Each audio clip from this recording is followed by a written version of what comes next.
तो मेरे भाई वन पीस मांगा चैप्टर 1126 का टाइटल होने वाला है पे बैक। यहाँ पर हम लोग एगेड आइलैंड के पोस्ट आर्क के सेक्शन में है। जिस तरीके का ये आर्क लेजेंडरी था उस तरीके का इसका पोस्ट आर्क का सेगमेंट भी लेजेंडरी है। मैं तुझको बता रहा हूँ मेरे भाभी से मैं बोल रहा हूँ, ये स्पॉइलर रीड करके बोल रहा हूँ कि ये चैप्टर 9 आउट ऑफ 10 चैप्टर होने वाला है, क्योंकि यहाँ पर एब्सोल्यूट इंसैनिटी चल रहा है। ठीक है, चल बात करते हैं इसके बारे में। ये चैप्टर की शुरुआत होता है Bartholomew Pirates versus Red Hair Pirates के फाइट के साथ, जहाँ पर शैंक्स कंप्लीटली एनाइलेट कर देता है पूरे बार्थोलोम्यू पायरेट्स को।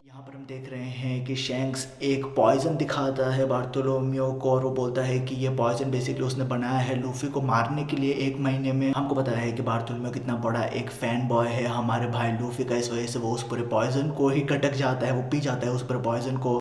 बाद में हमको पता चलता है कि शैंक्स बेसिकली यहाँ पर मजाक कर रहा था, वो बेसिकली हमारे बार्थोलोम्यू का लॉयल्टी टेस्ट करना चाहता था और हम देख रहे थे कि बहुत ही सुनहरे अक्षरों से पास हुआ यहाँ पर बार्थोलोम्यू। हमको पता है कि वो कितना बड़ा फैन बॉय है। यहाँ पर Bartholomew Pirates Red Hair Pirates को एनकाउंटर करने के बाद उन लोग एस्केप करने की कोशिश कर रहे थे, उन लोग भागने की कोशिश कर रहे थे रेड हेयर पायरेट्स से। यही टाइम पे हम देखते हैं कि ऊसब का बाप यासब स्नाइप करता है उनके पूरे शिप को। मुझे पता नहीं है कि उनका शिप डूब गया है कि नहीं, पर हमको यहाँ पर डिस्क्रिप्शन दिया गया है ब्लास्ट का, तो पता नहीं अगर पूरे बार्थोलोम्यू पायरेट्स मतलब डूब गए हैं कि नहीं, मुझे पता नहीं है। पर हमको यहाँ पर ऊसब से पहले ऊसब के बाप यासब का लोड दिखाई दे रहा है। ठीक है, स्नाइप कर रहा है बंदा बहुत ही लंबे डिस्टेंस से। अब ये जो कुछ भी हुआ है बार्थोलोम्यू पायरेट्स के साथ वो बहुत ज़्यादा एक्सपेक्टेड था। हम लोग एंटिसिपेट कर रहे थे कि शैंक्स कभी ना कभी तो कन्फ्रंट करेगा बार्थोलोम्यू को, क्योंकि हमको पता है कि बार्थोलोम्यू ने एक बार शैंक्स के टेरिटरी में जाके उसका झंडा जला दिया था और पायरेटिंग टर्म्स में उसका सिंबलिज्म या सिग्निफिकेंस होता है कि एक बंदा डिक्लेयर कर रहा है वॉर उस पूरे टेरिटरी के ऊपर। तो ये हमको पता था कि ये होने वाला है और ये इवेंचुअली हो गया। हम एक टाइम पे देख रहे थे लकी रियो को भी बोलते हुए शैंक्स को कि ये बंदा ये बार्थोलोम्यू ऐसे ऐसे चीज़ें कर रहा है, हम लोगों को रिस्पॉन्ड करना ही पड़ेगा। तो हम देख रहे थे कि शैंक्स यहाँ पर उसी प्रोवोकेशन को रिस्पॉन्ड कर रहा था।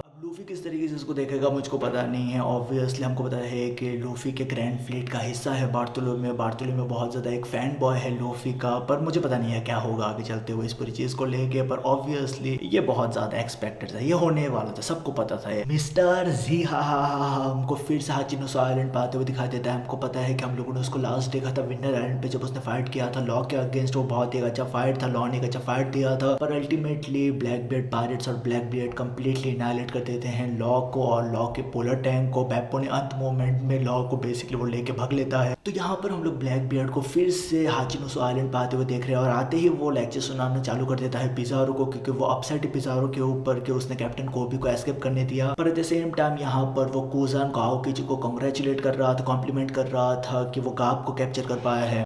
पता है कि वो कैप्टन कोबी को यूटिलाइज करके बेसिकली उन्होंने गवर्नमेंट को वो एक तरीके से बेसिकली रिकॉग्नाइज करवाना चाहता था हाचिनोसु को एज अ कंट्री। मुझे पता नहीं है कि वो उसका मतलब प्लान क्या है, उसका ग्रैंड प्लान क्या है हाचिनोसु को कंट्री रिकॉग्नाइज करवा के। ये बंदा मतलब बहुत ही एक वियर्ड बंदा है, हमको पता है कि ये बहुत ही एक वियर्ड बंदा है, पर ये अपने एजेंडा को किसी ना किसी तरीके से मीट करवाता ही है, तो उसको उस तरीके से हमेशा प्रॉप्स हमको देना चाहिए। अब यहाँ पर जो सबसे इंटरेस्टिंग चीज़ हुआ इस पूरे चैप्टर में वो बहुत ज़्यादा एक्साइटिंग में मैं हंस रहा था, मैं एंशियस हूँ, मैं बहुत ज़्यादा एक्साइटेड हूँ इस पूरे चीज़ को लेकर, क्योंकि मेरे को पता नहीं कि इसका इम्प्लीकेशन क्या होने वाला है। यहाँ पर हमको पता है कि एगेड आइलैंड आग के बाद या एगेड आइलैंड इंसिडेंट के बाद हम देख रहे थे कि स्ट्राइड पायरेट्स का शिप और जायंट्स का शिप ड्रिफ्ट कर रहा था दूर एगेड आइलैंड से। उन लोग एल्बफ के डायरेक्शन में निकल पड़े थे। तो एगेड आइलैंड के 2 दिन बाद अभी हमको पता चल रहा है कि जायंट्स का शिप अभी तक जा रहा है एल्बफ की तरफ, पर स्ट्राइड पायरेट्स का शिप गायब हो गया, आउट ऑफ नोवेयर गायब हो गया। कहाँ गायब है हमको नहीं पता, पर गायब हो गया है मेरे भाई। तो यहाँ पर स्ट्राइड पायरेट्स के साथ क्या हुआ मुझे पता नहीं है। इबू ने समनिंग जुत्सु यूज किया है, मुझको पता नहीं है मेरे भाई क्या हुआ है यहाँ पर अगर उनके साथ सच में कुछ हुआ है तो ये मेरे को बहुत ज्यादा सेंस करेगा। अगर सच में कुछ हुआ है ये बहुत ज्यादा क्रेजी बात है। अगर उनका शिप मतलब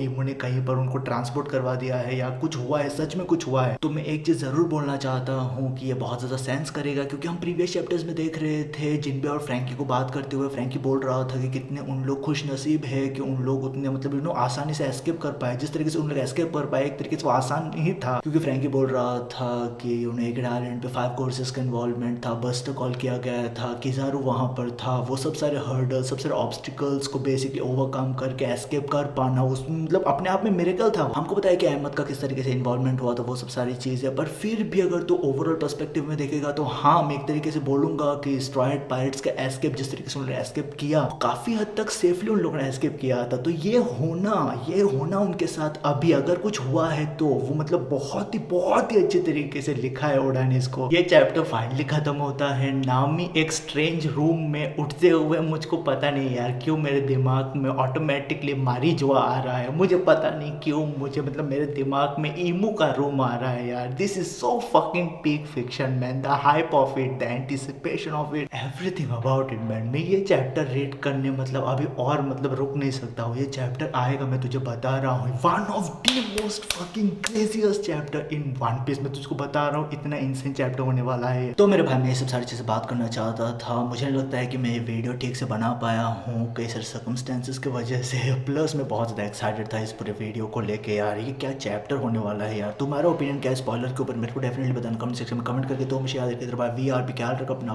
पीस मेरे भाई।